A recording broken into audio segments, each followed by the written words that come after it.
Olá pessoal, tudo bem com vocês? Hoje, quarta-feira, vamos dar continuidade à nossa disciplina Língua Portuguesa. Vamos trabalhar hoje com o material de sempre, páginas 48, 49, 50 e 51. Já abre o material para acompanhar a explicação, porque vai facilitar na hora de você responder, tá certo? Para a gente fazer essas atividades de hoje, a gente vai precisar retomar dois textos. O primeiro é o texto Mamulengos, que está na página 40. E o segundo é o texto Brinquedos Têm História, que está na página 44. Só de olhar para esses dois textos, a gente percebe que eles são diferentes, né? Eles pertencem a gêneros textuais diferentes. Esse primeiro texto, para quem se lembra, é um texto instrucional. Lembram que eu falei isso? Textos instrucionais são aqueles textos que nos ensinam, como o nome já diz, nos instruem, né, a fazer algo ou produzir algo. Esse texto, ele possui alguns marcadores. Temos aqui um marcador, que é o material necessário, e aqui como preparar, que é outro marcador. Então, esse texto está dividido em duas etapas, não é isso? No Brinquedos Tem História, é um texto informativo. Como o nome já diz, texto informativo é aquele texto que nos informa sobre um determinado assunto, traz algumas curiosidades sobre um determinado assunto, né? Esse texto aqui, esse tipo de texto informativo, eles são textos verdadeiros, reais, eles não são inventados, tá certo?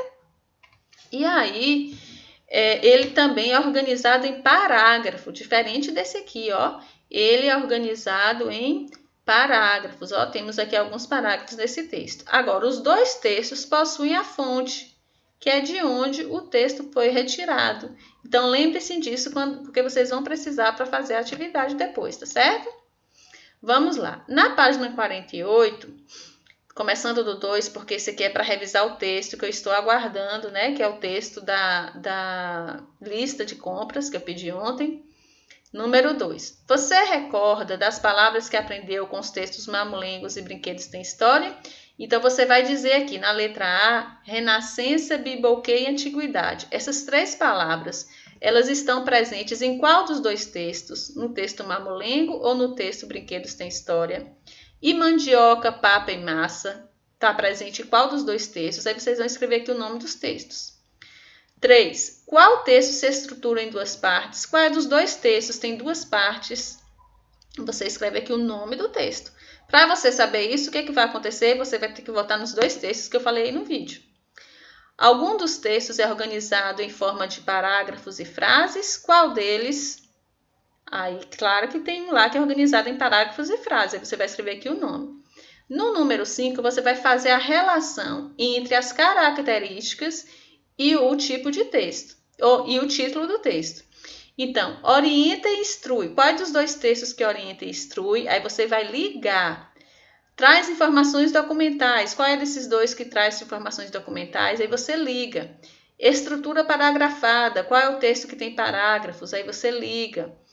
Informe e descreve. Qual é dos dois textos que está informando e descrevendo?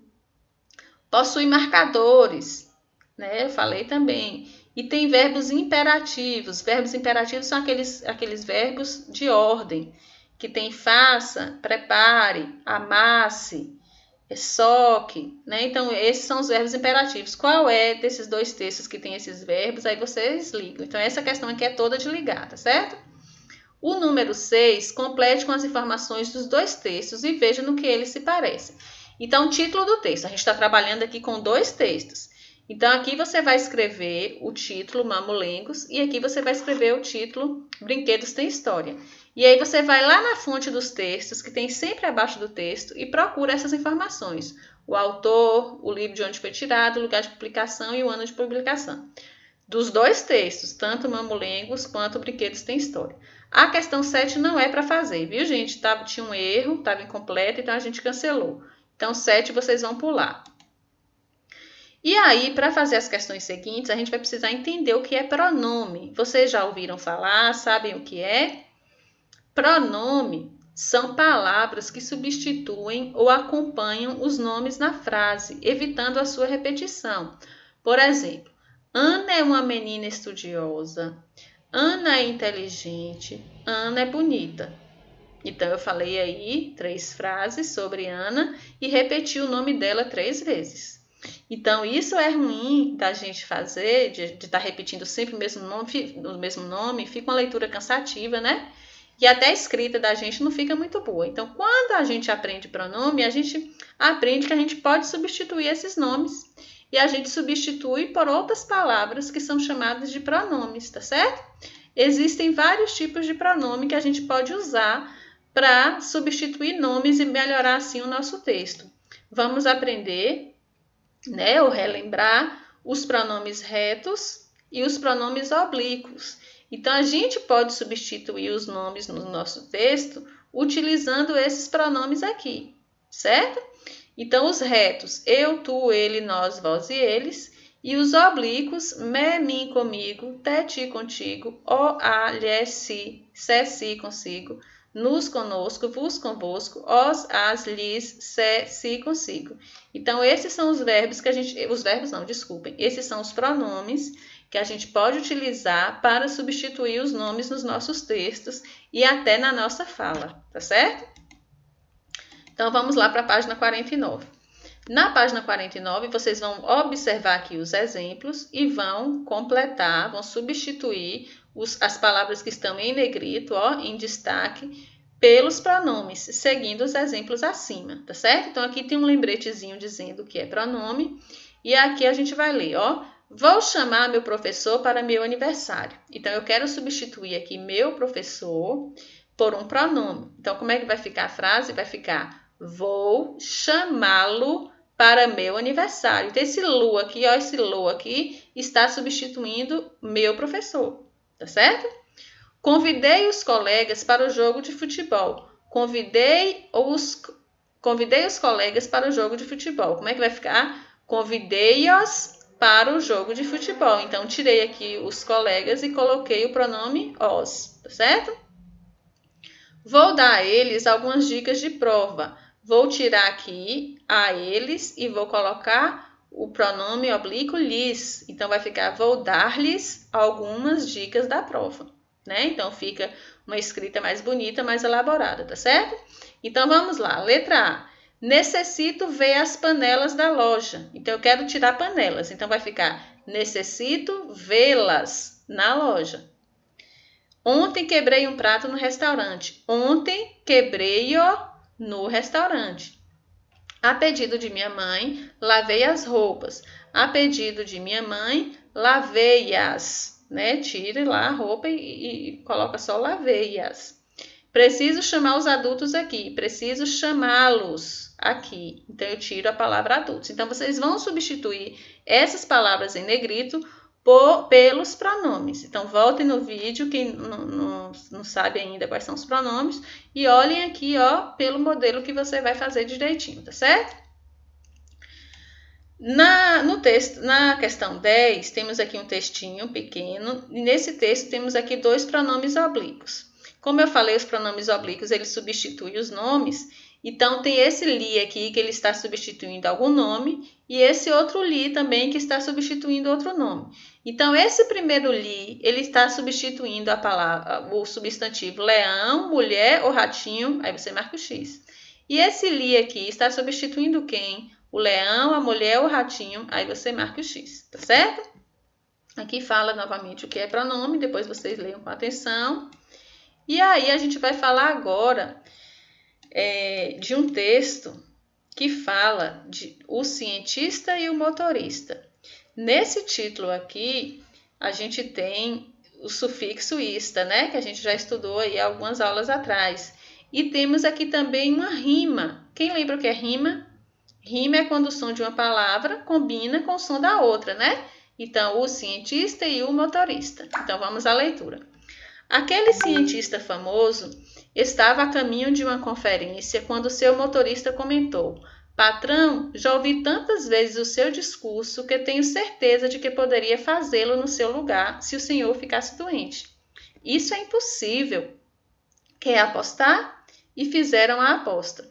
Trocaram de roupa e quando chegaram no local da conferência, o motorista foi para a tribuna enquanto o cientista instalou-se na última fila. Desculpa. Depois da palestra, Começou a sessão de perguntas, a que ele respondeu com precisão. No entanto, em certo momento, levantou-se o sujeito que apresentou uma questão dificílima.